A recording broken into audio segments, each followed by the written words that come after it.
চট্টগ্রামের সাতকানিয়া উপজেলায় লাভ বেশি হওয়ায় প্রতি বছর বাড়ছে পান চাষ। শঙ্খ নদীর দুই তীরের উর্বর মাটিতে পান চাষে কাঙ্ক্ষিত ফলন পাচ্ছে কৃষক। চট্টগ্রাম সহ উত্তর অঞ্চলে এসব পানের চাহিদা বেশি। উপজেলা কৃষি অফিস থেকে পান চাষে মাঠ পর্যায়ে কৃষকদের পরামর্শ দেওয়া হচ্ছে। চন্দনাইশ থেকে এম এ হামিদের তথ্য চিত্রে ডেস্ক রিপোর্ট।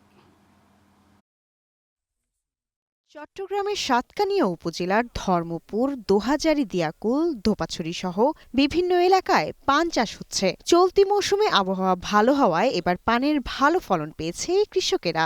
লাভ করতে পারছি না, অনেক ফাঁসের দাম, বাঁশের দাম, সনের দাম, সিবের দাম অনেক বেশি, কাজের দাম অনেক বেশি, কিন্তু আমরা খরচের সময় লাভ করতে পারছি না। আমাদের এখানে পান চাষগুলো ওঠার জন্য সময় লাগে। এরপরে আপনার 2 থেকে 3 লক্ষ টাকা আয় হয়। যদি সরকার যদি এগুলো যদি আমাদের যদি করে, সরকার যদি নজর দেয়, তাহলে আমরা আরও স্বাবলম্বিত হতে পারি। শ্রমিকের মজুরি, বাঁশ, ছন, সার ও কীটনাশকের দাম বেশি হওয়াতে বিপাকে পড়তে হচ্ছে কৃষকদের। তবু অন্য বছরের তুলনায় উৎপাদন ব্যয়ের চেয়ে বেশি লাভ হওয়াতে খুশি কৃষকরা। এক গাছ থেকে আমরা যদি বন্যা না হয় তাহলে অন্ততপক্ষে 2-4 বছর পান খেতে মানে চাষ করে চলে যেতে পারবে।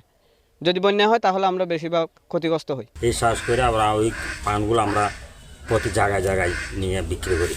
আর কৃষি অফিসের থেকে কিছু দেয়, মাঝে মধ্যে আসে আমাদেরকে দেখে খেতে যাই সব রকমের পোকা মাকড়ের লাই ওষুধ দেয়।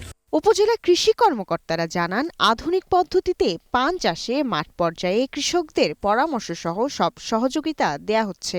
এবছর 2 উপজেলায় 18 হেক্টর জমিতে পান চাষে প্রত্যাশার চেয়ে বেশি ফলন হয়েছে।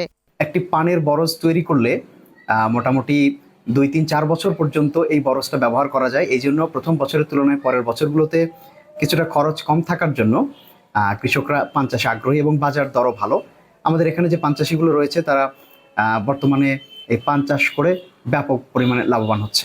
সরকারি প্রণোদনা দেয়া হলে উপজেলায় পান চাষে ব্যাপক বিস্তৃত ঘটতে পারে, এমনটাই জানান কৃষকরা।